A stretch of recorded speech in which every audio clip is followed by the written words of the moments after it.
Karibu katika Mwenda TV. Kuwa kwanza kuweza kupata taarifa zetu, tafadhali subscribe, lakini pia usiache kutani on notification kwa taarifa nyingi zaidi.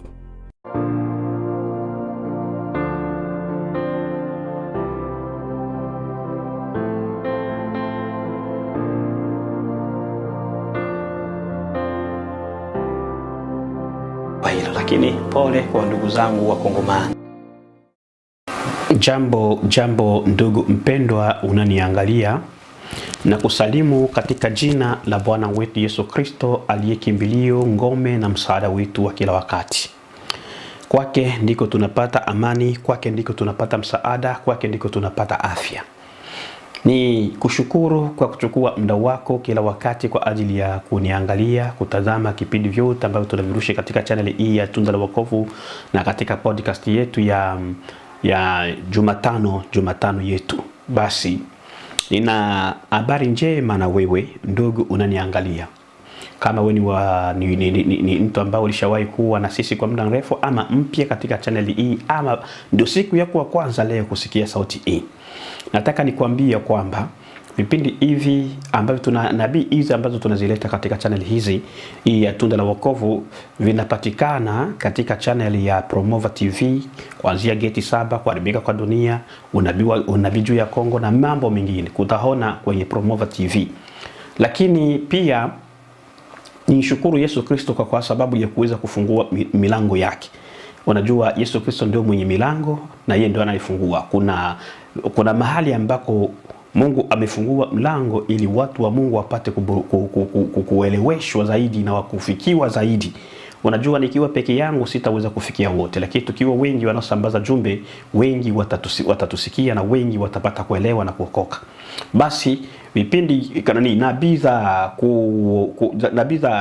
Geti 7 za kuzimu ambazo nilishawahi kuzitoa kwa nyuma, lakini pia nikatoa kuharibika kwa dunia ambali niko nyuma, na sasa tunatoa kengele 7 za uamsho wa kanisa ambavyo nabii zote hizo na zingine nabii zitakazokuwa zinakuja huko kulingana vile yalivyo mapenzi ya Yesu Kristo, itakuwa inarushwa kuanzia sasa katika channel mpya inapatikana kule Tanzania inayoitwa Toba na Uamsho TV. Kwa hiyo ndugu mpendwa unatuangalia, nenda pia ukasubscribe kwa Toba na Uamsho TV ili usiwe unapitwa na yale ambayo Bwana atakuwa anaongelesha wewe kupitia jumbe tulizo nazo. Na imani katika Toba na Uamsho TV utapata mambo mengi kutoka kwa watumishi wengine pia, kama vile unavyopata mengi kutoka kwa Promova TV kupitia Promova TV kwa watumishi wengine. Kwa hiyo niwakaribishe kabisa katika channel hiyo Toba na Uamsho TV. Toba na Uamsho TV, vipindi vya kengele 7 za uamsho wa kanisa, kuharibika kwa dunia, Geti 7 za kuzimu na vingine ambavyo tutakuwa tunavileta, vitakuwa vinarushwa kuanzia sasa kwa mfululizo bila kuchelewa kabisa, kwa mfululizo ili ipate kukufikia wewe. Kwa hiyo karibu sana katika channel hii na Bwana Yesu Kristo awabariki.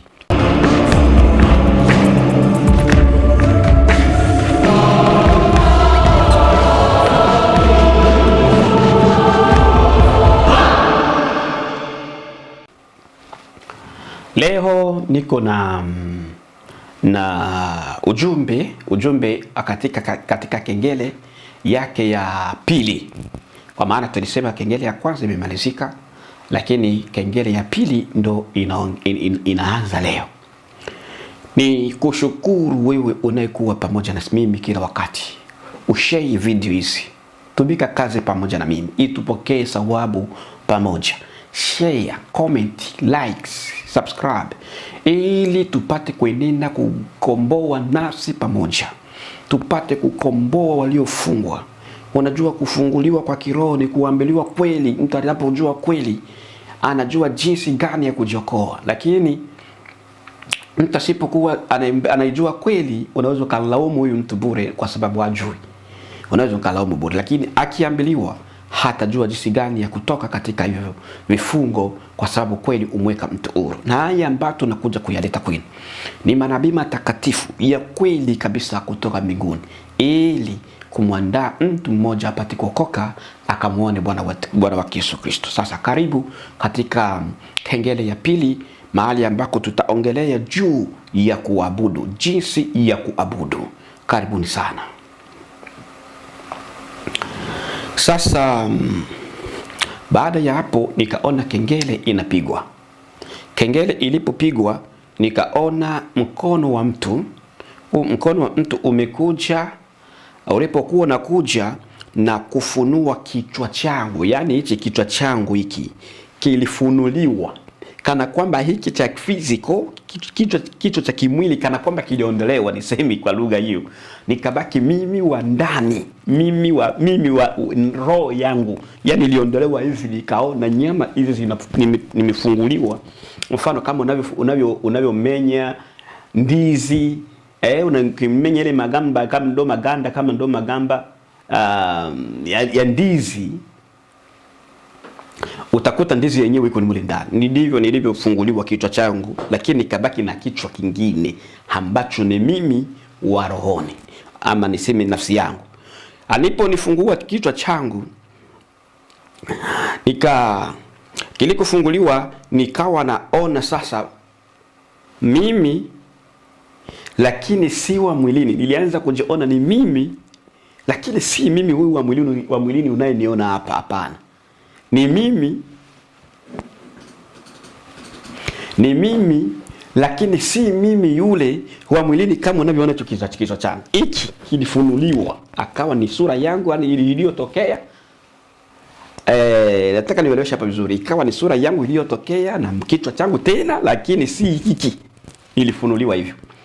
Baada ya mimi kuondolewa hivyo hicho kichwa, ubongo wangu ukaondolewa. Baada ya ubongo kuondolewa, nikaondolewa na masikio yangu haya. Baada ya masikio yangu kuondolewa, nikapewa ubongo upya, masikio mapya. Nilipopewa hivyo, ndiposa sasa nikaanza kuona. Wakati baada hii yote operation kumalizika, ndipo sasa nikaruhusiwa kuanza kuona mambo. Jambo la kwanza nililoliona baada ya kufanyiwa yote operation, kuondolewa mambo ya kimwili na kubaki mtu wa rohoni au nafsi, nikaanza kuona watu wanajiandaa kwenda makanisani. Kumbuka tunaongelea jinsi ama juu ya kuabudu. Kaanza kuona watu wanaenda kama kanisani, wengine wanaogesha miguu yao kama vile kwetu Afrika. Wanaona wanaweka jiwe, alafu wanaogesha miguu juu ya jiwe vile ambavyo tuliviishi, ambao na wengine bado wanaviishi labda. Na ni imani bado wengine wanaviishi.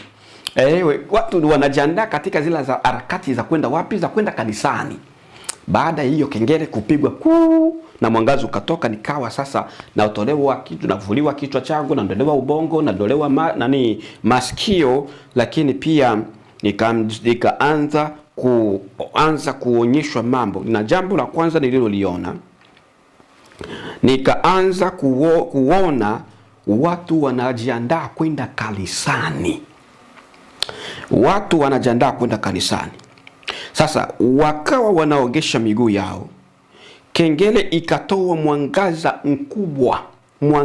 mkubwa. Kengele inatoa. Baada ya kengele kutoa mwangaza mkubwa, nikaona watu wengi wako duniani. Wamoja wanatoka makanisani, wengine wako ndani ya masoko. Na kila mtu yuko na Biblia mkononi. Kila mtu alipokuwa na Biblia mkononi, nikaona mavalio wanayokuwa navaa, maisha wanayokuwa wanaishi watu waliokuwa ndani ya kanisa ni machafu. Nikaambiliwa wako na Biblia lakini bado ni watumwa. Huruma kwa ulimwengu. Wako na Biblia lakini bado ni watumwa.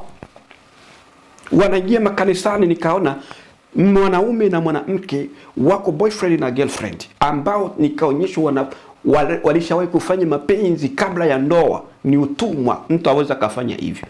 Wengine kaona wako na Biblia na wanatembea msoko, lakini mavazi yao yanaonyesha mapaja yote. Ni mambo mengi machafu ambayo niliyoonyesha. Nikaambiliwa kusoma kitabu cha Mathayo sura yake ya 7 na mstari wake wa 24 yule hadi 27.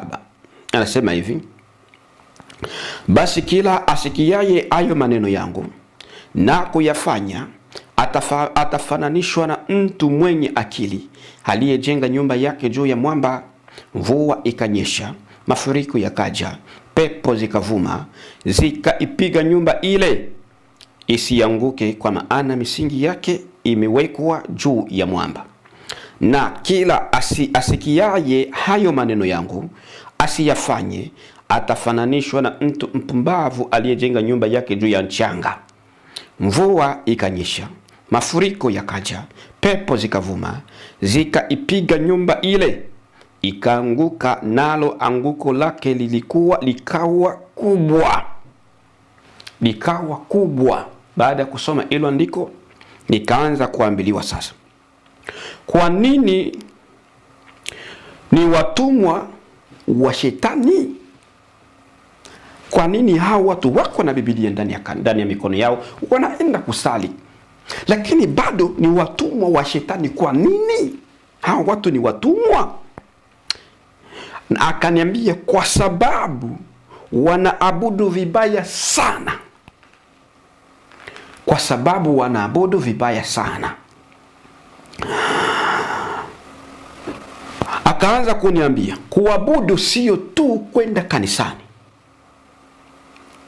Kuabudu sio tu kusema jina la Yesu Kristo, halafu usiyatende anayoyasema Yesu Kristo. Unaweza ukasema jina la Yesu Kristo, unaweza ukaenda kanisani, lakini usiwe unaabudu. Kuabudu halisi ni kupi? Ni kwenda kanisani, kusema jina la Yesu Kristo na kufanya yale ambayo Yesu Kristo anakuambia uyafanye. Ndio alivyokuwa ananiambia. Na kufanya yale ambayo Yesu Kristo anakuambia uyafanye. Baada ya hapo tena nikaona watu kanisani, na ni wakati wa mahubiri. Nikaona mchungaji anahubiri, lakini mkononi mwake anaweka hirinzi. Anajilinda kwa hirinzi, na ni mchungaji. Na sababu za kuweka hirinzi zilikuwa sababu mbili. Sababu ya kwanza, hirinzi hilo lipate kumlinda kwa ajili ya sumu. Labda anaweza kaenda kwenye mikutano akakutana na watu wabaya, hilo hirinzi likamlinde hata kama akipewa sumu asife, akitumiwa kauchawi asife. Kwa hiyo mchungaji akawa na hirinzi la kujilinda madhabahuni. Na lakini pia akawa analiweka hirinzi hilo kwa sababu ya awe anapendwa na watu. Atakapohubiri watu wampende, wamfurahie, waseme haleluya. Wanapenda sifa au Bwana. Unaona jinsi gani watu wanavyoabudu. Leo tunaongelea maabudu, ndio kengele ya pili. Lakini nikaambiliwa wala nisiwe na hofu. Ndio nilivyoambiliwa, wala nisiwe na hofu. Mambo haya unayoyaona ni matakatifu. Nikaendelea kuona, nikaona wanawake wa mavazi mafupi wakitoka kanisani. Wanavaa mavazi mafupi, wanaenda kanisani na wanatoka kanisani. Uabudu huko ni kubaya. Na miguu yao wanafunga vikuku. Uabudu huko ni kubaya. Lakini baada ya hayo nikaona watu watatu wenye mavazi meupe, lakini muonekano kama wingu. Nami nikaambiwa ni Yesu, Elia na Musa. Ndio watu watatu ambao niliwaona. Walionekana muonekano mweupe kama mwingu. Yani Nikaambiliwa, niseme kwa fupi, walikuwa na utukufu wa mzuri, muonekano mzuri. Nikaambiliwa mmoja wapo ni Yesu Kristo ambaye nimemuona, wa pili ni Elia, na watatu ni Musa. Nikaambiliwa juu na kazi yao watu siku za baadaye,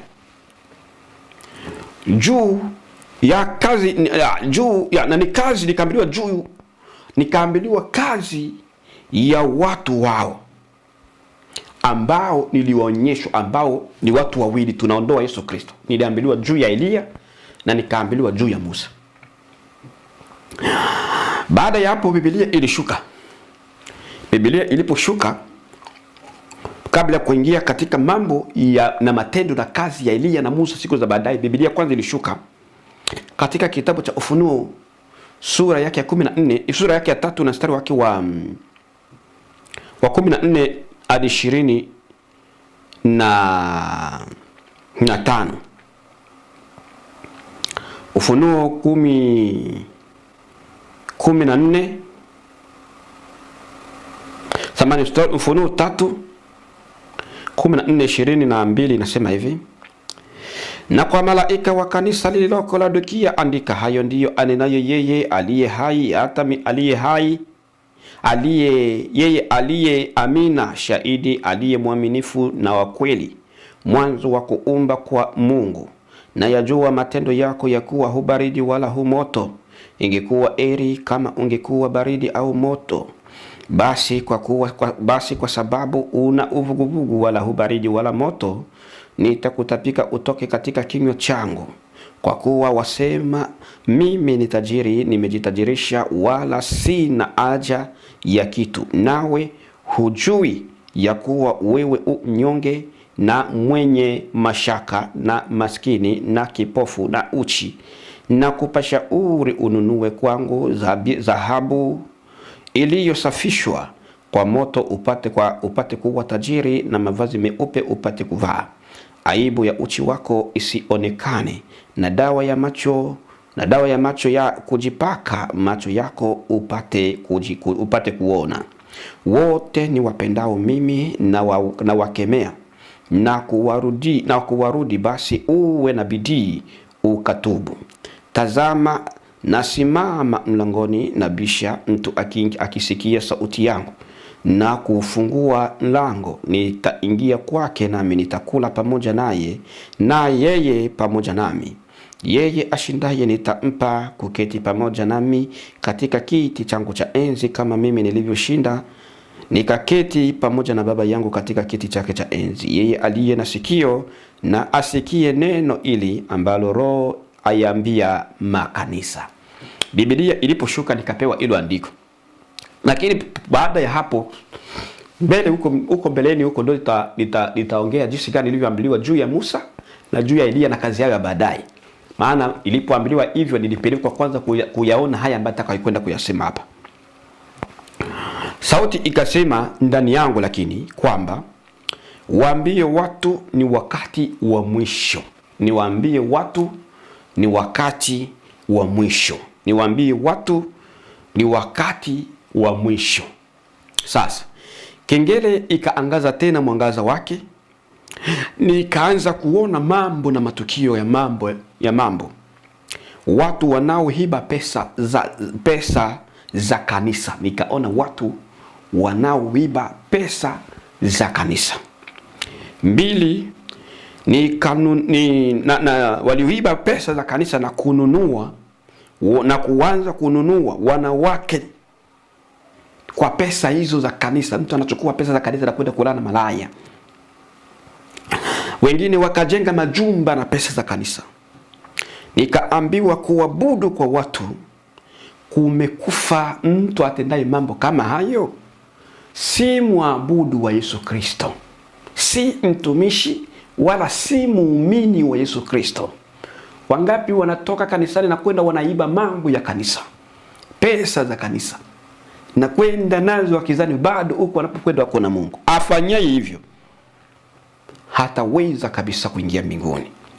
Lakini nikaona mama mmoja analoga ndani ya kanisa. Ni mchawi yumo ndani ya kanisa.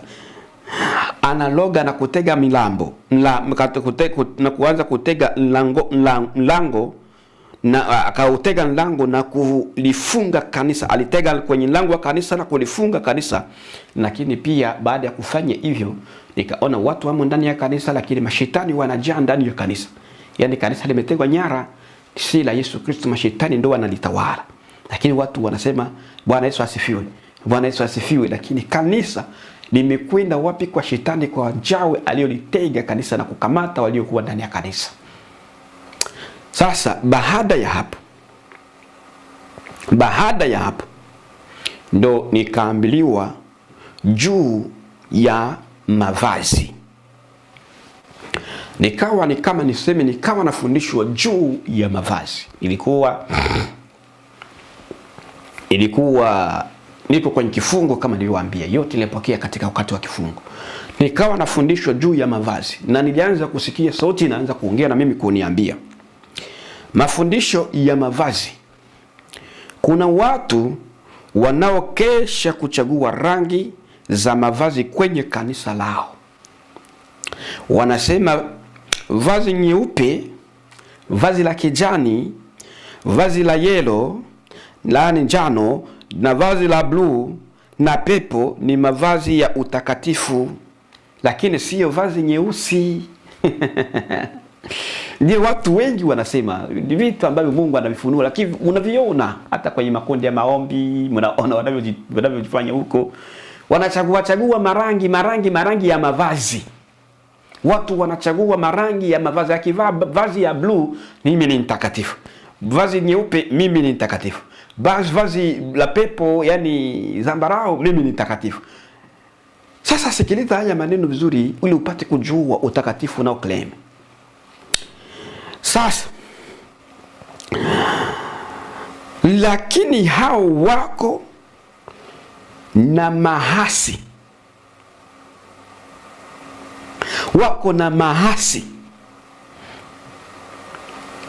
Unaona? Wanakataa vazi nyeusi kwa sababu sio utakatifu. Hawawezi wakavaa vazi nyeusi. Lakini hao wanaokataa mavazi meusi wako na maasi.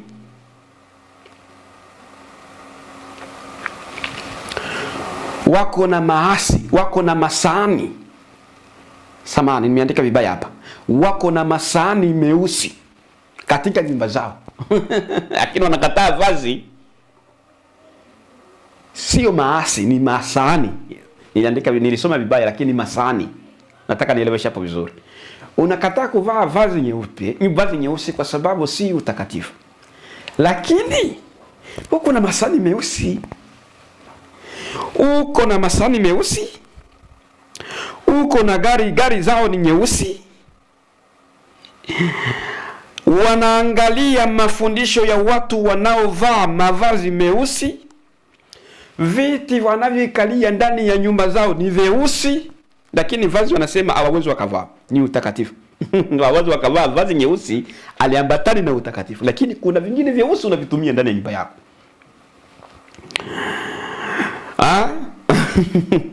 Wanaangalia mafundisho ya watu wanaovaa mavazi meusi. Wanaovaa mavazi meusi. Viti vyao ni vyeusi. Mbona watu wanaangaikia vitu vichafu visivyo vya msingi? Vitu vichafu.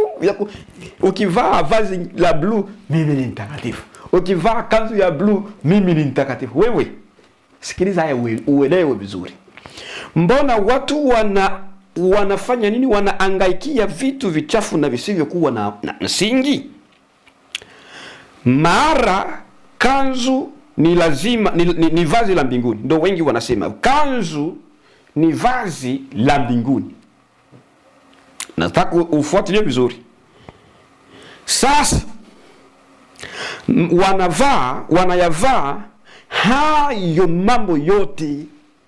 Wanavaa kanzu ambalo wanasema ni vazi la mbinguni, nyeusi, nyeupe, la blue, la purple, yellow ama rangi yoyote tofauti na nyeusi.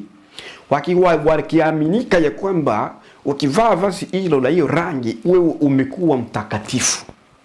Lakini nilipokuwa nafundishwa, ni tofauti na huo mtazamo utakatifu. Kujisitiri ni sawa katika utakatifu. Kujiweka vizuri mbele ya Yesu Kristo ni sawa katika utakatifu, katika Yesu Kristo. Lakini sikiliza hapa. Mara vazi ni kazi la mbinguni. Sasa wanayavaa hayo, lakini wao ndo wanaotukana na kuwa na hasira kali, wanaonekana online wakitupiana maneno, na kazini uadui wamejaa nao. Huko unasimama online kutusi watu, na huko na kanzu, na tena kanzu nyeupe. Huko online kutusi watu, huko na kanzu, tena kanzu ya pepo, ya zambarau, ya yellow, ya njano, ya green, ya white, rangi yoyote na claim ni ya mbinguni. Lakini sasa angalia actions baada ya kuvaa hiyo vazi. Ndio hapo utakatifu unaanza kuja kukukataa ya kwamba wewe si mtakatifu.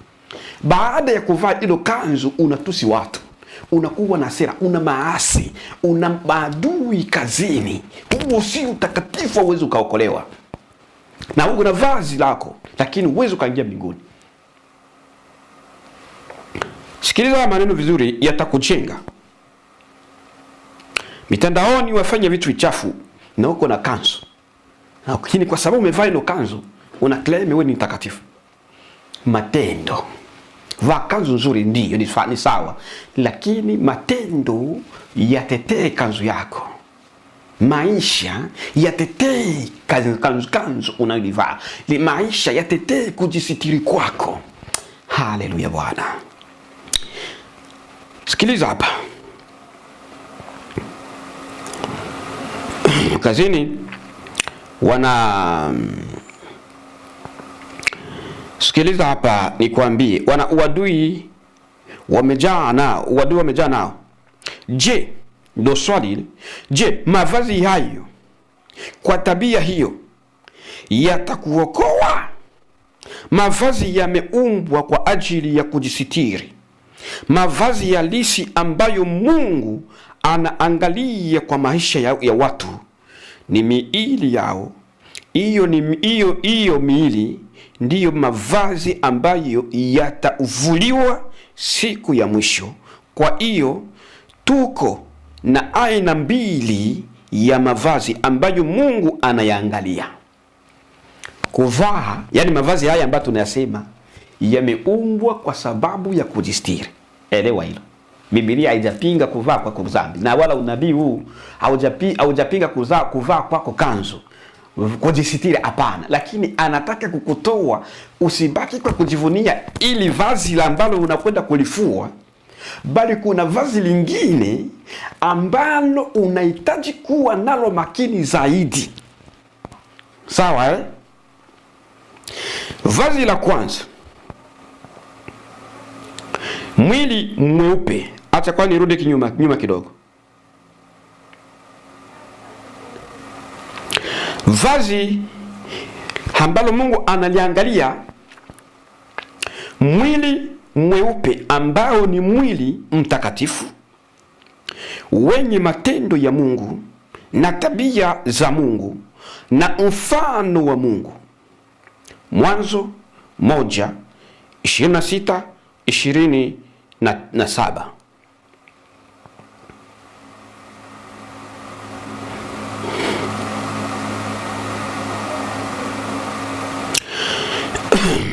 Mungu akasema, na tumfanye mtu kwa mfano wetu, kwa sura yetu, kwa wakatawale samaki wa baharini na ndege wa angani na wanyama na nchi yote pia, na kila chenye kutambaa kitambaacho juu ya nchi. Mungu akaumba mtu kwa mfano wake, kwa mfano wa Mungu alimuumba mwanamume na mwanamke aliwaumba. Amina. Ile hali ya matendo yako ndiyo kuumbwa kwa mfano wa Mungu. Hiyo hali ya kuonekana kwako kama unavyoniona ndiyo kuumbwa kwa sura, kama sidangaiki hapa. Hata nisome vizuri 26. Akatawale Mungu kwa mfano Mungu akamfanya Mungu akasema, na tumfanye mtu kwa mfano wako, kwa mfano wetu, kwa sura yetu, sura ya Mungu, kwa mfano na sura. Mfano ni matendo na sura ni muonekano, kama nimeelewesha vizuri. Sasa sikiliza haya maneno mawili. Nikaambiliwa hivi, ambako humo katika mwili, ama mwili mweupe, ama mwili mtakatifu, ama vazi takatifu la mtu, ambako humo kuna kujisitiri. Ndio wapo kuna kuja kujisitiri kwako kuvaa vizuri. Lakini kwanza uwe na vitu viwili, sura na uwe na mfano wa Mungu. Sura ya Mungu na mfano wa Mungu. Mfano ni kama vile image, na sura ni kama vile likeness, character, tabia. Na image ni muonekano, mfano ambao tunaona hapa.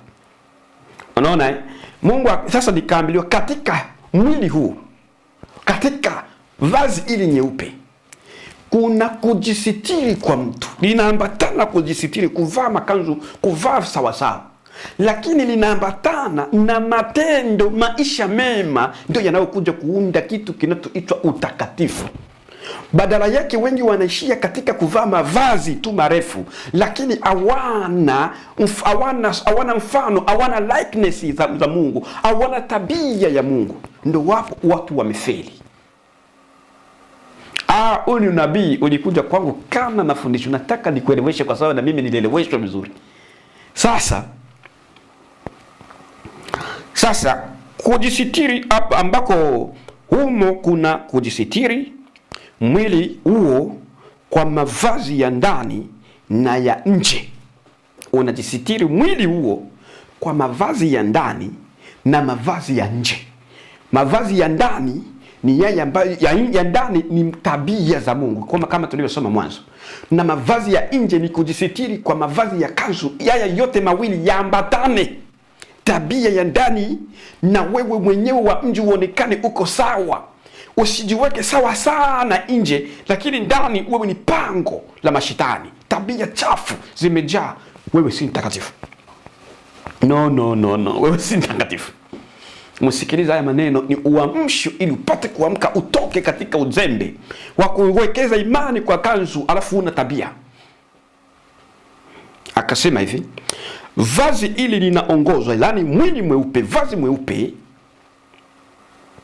linaongozwa na upole, kujitenga na dunia, utu wema, fadhili njema, upendo, huruma, ukarimu, kusaidia wasio na kitu, kuwajua waliofungwa, na kuwapa chakula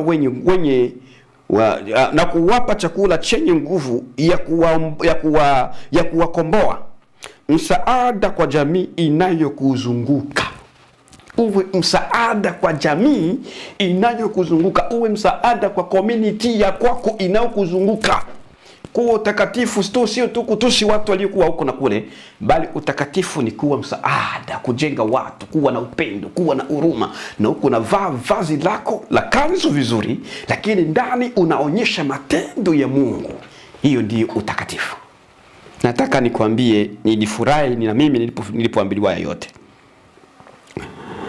Sasa vazi hili la ndani, yani mtu wa ndani mtakatifu, anaongozwa katika kitabu cha Matendo, nikaambiliwa katika kitabu cha Galatia 5:22 hadi 23. Galatia 5:22-23, haraka muda wangu naenda. Anasema hivi, lakini tunda la Roho ni upendo, furaha, amani, uvumilivu, utu wema, fadhili, uaminifu, upole, kiasi. Juu ya mambo kama hayo hakuna sheria. Sawa Hakuna sheria. Akaniambia, ambao vazi la namna hili ndilo linalompendeza Mungu, na hao ni watakatifu wa kwenda mbinguni, ambao hawaishi tu kwa muonekano wa nje. Muonekano wa mji wako, unaweza kufunga kitambaa mwanamke, unaweza kunyoa vizuri mwanamume, ukavaa na kujisitiri vizuri mwanamume, mwanamke, ni sawa. lakini kuna mambo mengi ya kufanya zaidi sana kwa ndani, kama niliyokuonyesha katika kusoma kitabu na mingine ambayo nimesoma wakati nilipokuwa naandika, wakati naambiliwa. Hiyo ndio inakuja inaleta utakatifu.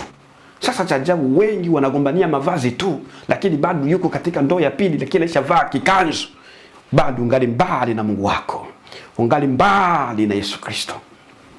Sawa Sikiliza, vazi nyeusi ambalo wewe unasema sasa kavaa vazi hili nyeusi lisije likanifanya mimi mtakatifu, lakini unalikataa hili la aina hii, lakini unalo vazi nyeusi.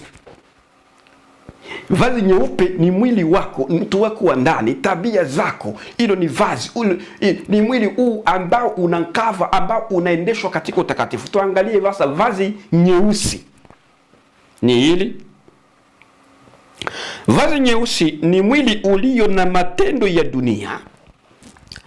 Mwili ulio na matendo ya dunia, ufuatao tamaa za dunia, ulio na uharibifu siku za baadaye, ambao ni nyumba ya kila aina ya mashetani, umejaa anasa, asira, umbea, kutokutulia kwa msingi wa neno la kweli, umalaya, ulevi, uchawi, kuvaa mavazi ya kubana na mafupi, kusuka nywele na wigi, mashindishano ya kuvaa mavazi, kujipaka rangi kwenye kucha, na wizi, umalaya, tamaa, tatu, ukosefu wa mizamu, ukosefu wa utii, na vazi ni vazi lililo jengo la kila aina ya wanyama wabaya, ni vazi lililokuwa mbali na Muumba, ambalo limetoka kuwa kwa mfano wa Mungu, aliko tena kwa Mungu, limeachana na mfano wa Mungu, limeachana na matendo yote ya Mungu, ambayo ni Mwanzo. Ukisoma kwa muda wako unaweza kusoma Mwanzo 1:27 ambako tulisoma pale juu Mungu alivyoumba. Mwanzo 26:27 utaona jinsi gani Mungu aliumba. Alituumba kwa his image and his likeness. Image ni mfano na likeness ni tabia, ambalo vazi nyeusi halina lolote linalohusiana na Mungu. Huyo si mtakatifu. Lakini sasa cha ajabu, hawa wote wamejaa ndani ya kanisa, wanakwenda kuabudu, wako na Biblia ndani ya nyumba zao na wanaomba, lakini bado Mungu anasema siwajui. Amka uokoe nafsi yako. Amka kabisa uokoe nafsi yako. Anasema hivi, vazi hili linaongozwa na dunia katika kitabu cha Galatia 5:19-21. Usome kwa muda wako. Nitasoma andiko moja, lakini nitasoma hata nisome andiko zote. Galatia 5:19-21 anasema hivi, basi matendo ya mwili ni dhahiri, ndiyo aya: uasherati, uchafu, ufisadi, ibada ya sanamu, uchawi, uadui, ugomvi, wivu, hasira, fitina, faraka, uzushi, usuda, ulevi, ulafi na mambo yanayofanana na hayo. Katika hayo nawaambia mapema, kama nilivyokwisha kuwaambia, ya kwamba watu watendao mambo ya jinsi hiyo hawataurithi ufalme wa Mungu. Yohana wa kwanza. Nataka nienda haraka kwa sababu muda wangu umeisha, nataka niende mahali pengine. Bwana Yesu asifiwe. Yohana wa kwanza sura ya ngapi? Yohana wa kwanza sura yake ya pili 15 hadi 17 anasema hivi, msipende dunia wala mambo yote yaliyomo katika dunia. Mtu akipenda dunia, kumpenda Baba akumo ndani yake. Maana kila kilichomo duniani, yaani tamaa ya mwili, tamaa ya macho na kiburi cha uzima, havitokani na Baba, bali vyatokana na dunia. Na dunia inapita pamoja na tamaa zake, bali yeye afanye mapenzi ya Mungu hadumu hata milele. Kitabu kingine ili nikusaidie, Warumi sura 12 mstari wake wa kwanza, anatuambia naye mambo mazuri na matamu. Anasema hivi, Basi ndugu zangu, na wasii kwa huruma zake Mungu, itoeni miili yenu iwe dhabihu iliyo hai, takatifu, ya kumpendeza Mungu, ndiyo ibada yenu yenye maana. Mstari wa 2, wala msifuatishe namna ya dunia, bali geuzwe kwa kufanywa upya nia zenu, mpate kujua hakika mapenzi ya Mungu yaliyo mema na ya kupendeza na ukamilifu. Sikiliza haya maneno. Sasa Wakristo wanaangalia Wakristo wasiangalie sana mwenendo wao, ili Wakristo waangalie sana mwenendo wao ili wasije wakabakia. Kisha baada ya hayo nikaona kengele ya pili ikawaka, mwangaza wake mkubwa sana, nami nikawa najilaza na kujitupa, na huko na sema, nakupenda Yesu Kristo, nakupenda Yesu Kristo. Nguvu zilinipata kwa viwango, nikawa najirusha huko na kule, Yesu Kristo nakupenda. Basi katika kengele hii ya pili tunaishia hapo sehemu yake ya kwanza. Tutakuja kumalizia sehemu ya pili siku nyingine. Basi angalia jinsi gani ya kuabudu. Tumeleta hayo ili upate kutambua na kujua uhakika wa mbingu, uelewe na upate kwenda mbinguni. Usibaki, usiishi katika dunia na umu ndani ya kanisa. Usijokalia na tena umu ndani ya kanisa. Kuachwa na umu ndani ya kanisa ni laana. Ni laana, kwa maana utaumia, yaani muda wangu wote huu nilikuwa tu wa kuachwa. Kumbuka Yesu anakupenda, kwa sababu ndio maana analeta vipindi hivi vyote na manabii yote kutaka kufungua watu akili, labda mmoja aweza kaelewa. Ni imani kwa kengele hii ya pili inahusu maabudu. Ni imani utajua jinsi gani ya kujisitiri. Kujisitiri haishii tu kwenye kanzu. Kujisitiri pia yanaingia hadi ndani ya maisha yako ya kiroho, ya nafsi yako, ya roho yako, ndipo ukamilike mbele ya Yesu Kristo. Ukibaki nje na ndani wewe ni pango la manyoka, utaweza kumuona Yesu Kristo. Ukibaki mzuri ndani lakini nje ni pango la mashetani, utaweza kuona uso wa Yesu Kristo.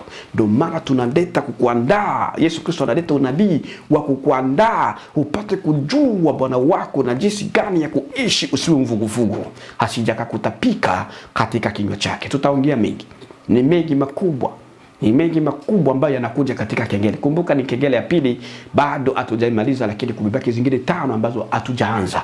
Karibuni nyote mpate kujua kila ambacho Kristo anataka watu wake kujua. Lakini pia niseme ya kwamba nabii ya geti 7 za kuzimu, kuharibika kwa dunia, na kengele 7 za uamsho wa kanisa, na hata zingine manabii ambao Mungu atatupatia kibali ya kuweza kuzitoa, basi zitakuwa zinarushwa kwa mfululizo katika channel ya Toba na Uamsho TV. Toba na Uamsho TV ni channel ambayo Bwana amefungua mlango wake ili watoto wa Mungu wapate kujua mengi. Tutapatikana na tunapatikana pia katika Promova TV. Usiache kusubscribe kwa Promova TV, kwa Toba na Uamsho TV, na hata katika Tunda la Wokovu. Karibuni sana katika jina la Bwana wetu Yesu Kristo. Asanteni wapendwa. Panapo majaliwa tutaonana tena.